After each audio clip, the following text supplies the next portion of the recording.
Chapter 8. His Resurrection. My master's body was taken down from the cross before sundown. One of the students named Joseph went to Pilate to ask for my master's body.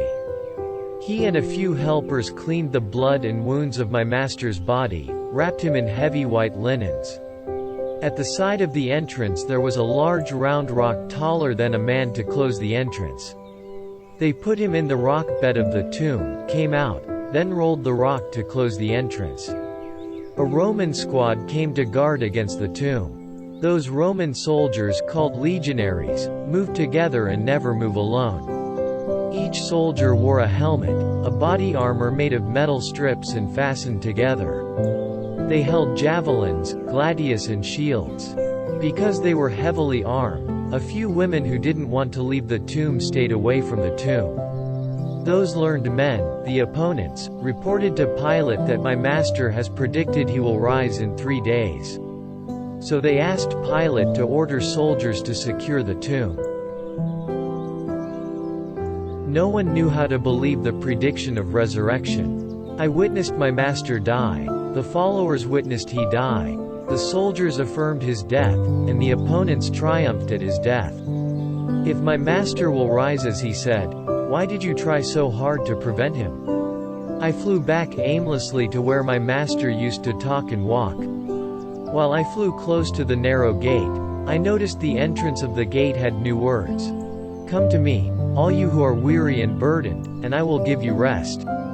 Those words gave me great comfort. If my master can suffer such excruciating pain, he can console anyone who has experienced or will experience such pain.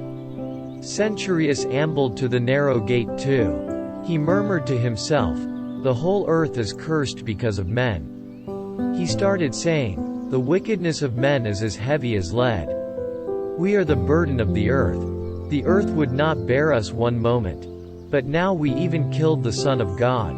How can we escape? He fell asleep at the narrow gate. I didn't know what to say, so I flew back to the cliff top. At near dawn, suddenly, I saw bright fire pillars above the tomb. Angel army descended to the tomb. A violent earthquake came with them. An angel soldier rolled the large rock to the side. 2 angel soldiers went into the tomb to wait on the master, while the large cohort of the angel army stood outside the tomb waiting. In the tomb my master walked out of the heavy linens. His body first shone with calm yellow, then turned to be brighter than the sun in its strongest light.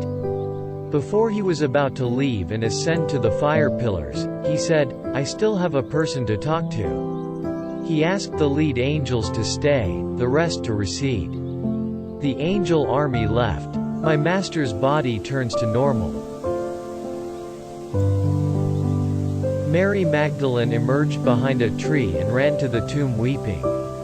She looked into the tomb and she saw 2 white angels, but the master was not there. She saw the master, but she thought he was the gardener and wept bitterly, saying, They have taken away my Lord, and I do not know where they laid him. The master called her name in her familiar tone. Mary, her eyes suddenly opened and recognized the master. So I realized the person that my master wanted to talk to was Mary Magdalene. My master said to her, Do not hold on to me yet, because I have not yet ascended to the Father. But go to my brothers and say to them, I am ascending to my Father and your Father, to my God and your God. Mary Magdalene cannot believe what she saw. Her face was filled with jubilant tears, and her heart overjoyed. She ran fast to announce all of these to the disciples.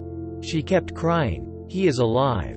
He is alive! I flew with her because I saw how the Master came to life. When she ran close to the village to tell other disciples, my mind thought about the sad Centurius at the narrow gate.